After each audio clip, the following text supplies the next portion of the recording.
My next guest was recently voted the most respected and liked individual in the United Kingdom, even beating the Queen. She's as beloved as a person as she is admired as one of the great actors of her generation. Ladies and gentlemen, Dame Judi Dench.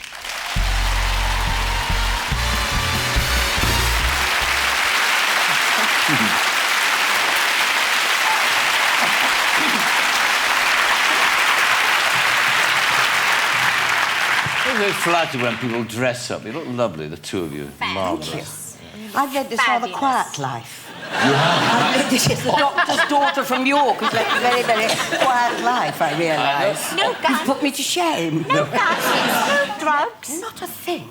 I mean, all of us, by comparison, have led a sober and boring life compared to that. I mean, wasn't that the most remarkable story you've heard?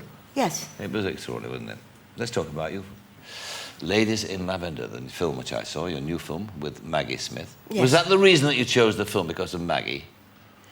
No, the reason I chose the film, because it was Charlie Dance's first attempt at making a film. That's right. And he wrote a beguiling letter and said he'd seen this, found this short story, and he thought he'd turn it into a film. And he said, would you do it with Mags? I said, sure. Did you read the script? You'd never read scripts before, do you? Michael, no. No, you don't. So Why break the habit of a lifetime? how do you know if it's any good or not? Well, I don't. You I only don't? ever do it for who asks and, you know, who's in it. So... And so Charlie was a very good reason, and so was Maggie. Of course, yeah. Well, you go back a long way, don't you, you and Maggie? We go back to 1958 at the Old Vic. Really? Mm. What was that? That was The Double Dealer and As You Like It. I think that's all we did then. Yes. Escaping all the time in The Double Dealer from Miles Mallison. Yes. Nobody here is old enough to remember Miles remember him Mallison. very well. But, well, you and I would remember him of an age. A rather large man with a florid appearance. And pale, but pale, no, Yes. pale. And he's the man who wore a wig on a wig on a wig. And it was in The Double Dealer he did it. Right. He was very, very bald, and he used to wear a little bit of hair across here. And in The Double Dealer, he had to have a huge, long, curly wig, which was knocked off, and underneath was a bald wig. So he wore his piece, then he wore a bald wig, and then he wore this thing like that. And somebody said he carries around a tin of dandruff in his pocket. But he was a tremendous... He used to chase us. Did he? I know exactly why you're sitting like that. Because I can't keep up. I know. It's like... I just said to Sharon, I wish I could do that. It's a joke chair, isn't it? Go on, take your shoes off. Yeah. Well, but even if I did, I couldn't get up like that, for God's sake. I'd have to sit in the back of the chair. So, I mean, what other actors have pursued you in your career? Jerry Mulligan. Well, he's not an actor. He was a famous... Well, he is a famous musician. Yeah, absolutely. Still, isn't he? Yeah, absolutely. He pursued me in New York. That was good. You enjoy that? Oh, yes, you bet. And Sir Ralph Richardson, I read him. Sir Ralph, no, he never pursued me, Sir Ralph, but I went out... when I was being wooed by Michael, he was doing a film with Sir Ralph and Sir John, and he was out in Yugoslavia, and Michael said to me, at coffee time in the morning, we all have coffee, and Sir Ralph has what he calls Mr. Gordon, which is a huge gin. And he also warned me beforehand. He said, when he drinks it, he will drink it straight. He doesn't sip it, he just drinks it. And we all had coffee, and I was standing there being kind of camp follower, and everybody had their coffees. And then Sir Ralph got his gin like that, and he went straight down, didn't even touch the sides of his mouth. And then he whispered. We all went out to dinner that evening, and he said to Michael, may I whisper something to him? Michael said, by all means. So he bit me on the ear. I said, Ralph, that wasn't a whisper. He said, no. He said, what's a bite between friends? Wonderful. He was incredibly eccentric, wasn't he? Oh, and such a divine actor. Yes, he was a good actor. No, so let's now talk about the... So she's there, Maggie Smith, and you've got a nice location in Cornwall. And wonderful weather. It looked wonderful. It was you know, we all nice ruddy swam. complexions. We all swam, and basically, it's kind of a fairy story, isn't it, basically? It is a fairy story. I'm deeply practical, boring and practical. So I kept saying, where I mustn't say too much, I suppose, about the film, but somebody's washed up on the shore. I kept saying, where's he come from? Where's he going to? Charlie kept saying, don't ask those kind of questions. It's meant to be a fairy tale. Yes. And as such, that's what it must be. Well, you and Maggie played these two sisters. Dotty sisters. Dotty sisters, and there haven't been too many men in your lives at all. No men in None mine, at all. have No there men been? in all of them. No. And But what Mags has had one chap, yes, hasn't she? Yes, she has. Who was killed. That's right. But my poor old character hasn't seen the light of day, Not really. a thing. Not a sausage. No, not a So to sausage. speak. If only. If only, Michael.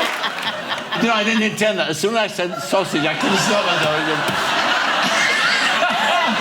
Anyway, so... As you can see. As you can see. Yeah, well, this boy... Let's have a look at a clip from the film, because the boy is washed ashore, you take him in, and then there's a moment, you develop a kind of frisson between you, toward him. It's not reciprocated. And he doesn't speak any English. He doesn't English. speak English, and here you are teaching him how to speak the language.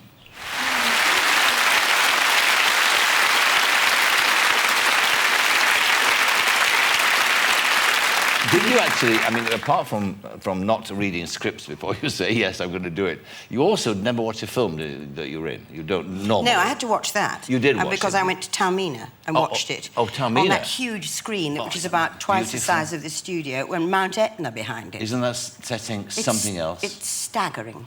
So But you're very large on it, aren't you? Yes, I'm There's so... no way of missing. Shut one eye. I mean, there's no way of missing it when it's right in your face. Why don't you like seeing yourself on screen? You know why I don't like it, Michael. Why? Because... Why? You know. Because I'm this... You know, I'm this 5'10", tall, willowy blonde, and I can't bear seeing a dwarf come on. I see it all the time. I mean, you really think you're hideous on screen? Yes, and also, you know, the choices you make when you play a part, you know, it's... I've said before, it's like that huge console in front of you, that you press so many buttons, you think, shall I do a bit of that and a bit of that, and you put it together, and you imagine that it's going to be, in your mind, it's different from what you see on the screen. You think, well, if I had known it was going to be like that, I wouldn't have done that. And yet I can't also bring myself to go and see the dailies either. I couldn't do that. I'd never go back the next day. You don't? No. So, I mean, why become a... That begs the question, why become an actor? It's a way of hiding. Is it? Yes. Is it? It's that? Yes, it is. You know, it's like doing this show is much, much more frightening to me than doing King Lear. You don't want a bit of King Lear now, do you?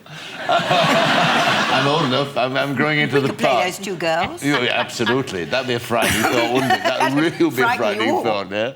Speaking of which, I mean, you're now approaching your 70th birthday. And you. I mean...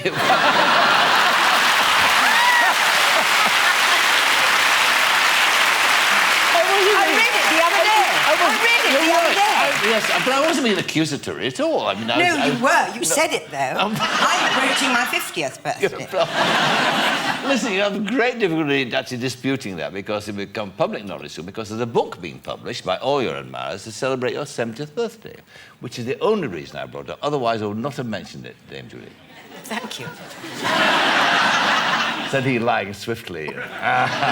But really, what comes through in the book, which I've read, but you're not allowed to read it yet, is this wonderful knack you have of not taking yourself seriously, of taking the job seriously, but not yourself. Didn't Johnny Depp say about 3 days ago, it's a child's job? And I thought, oh, that's a brilliant thing to say. Because in a way it is. Yes. It's a serious child's job. And it's wonderful if you're lucky enough to be able to do it and you like doing it. Yes. You know, I run to work in the morning. Yes. 4:45.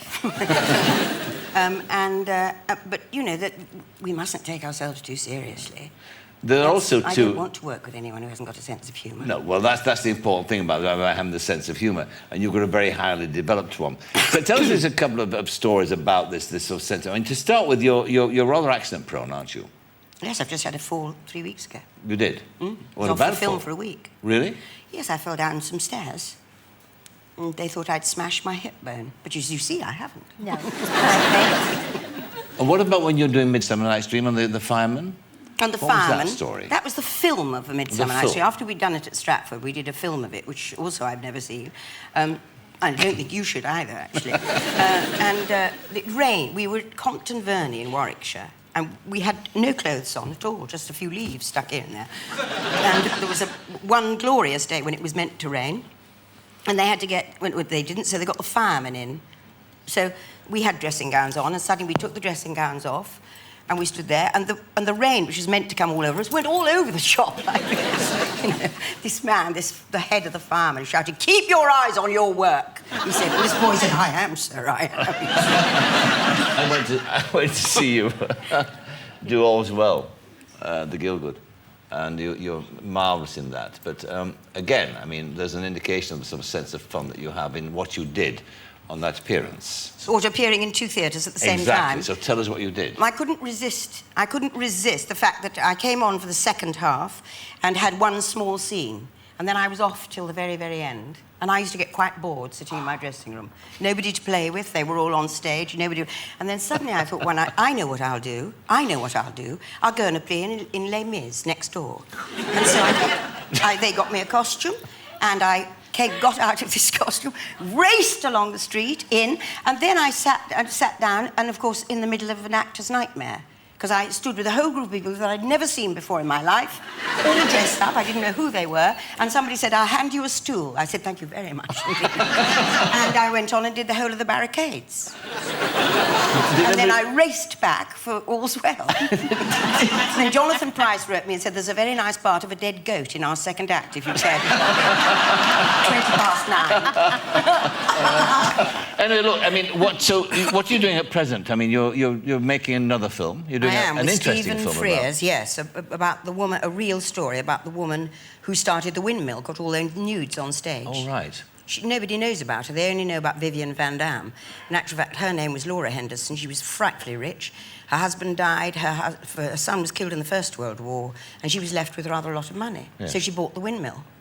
What a good idea. And then she got round the Lord Chamberlain and put all these nudes on stage. And, oh, it's the most wonderful story. Good.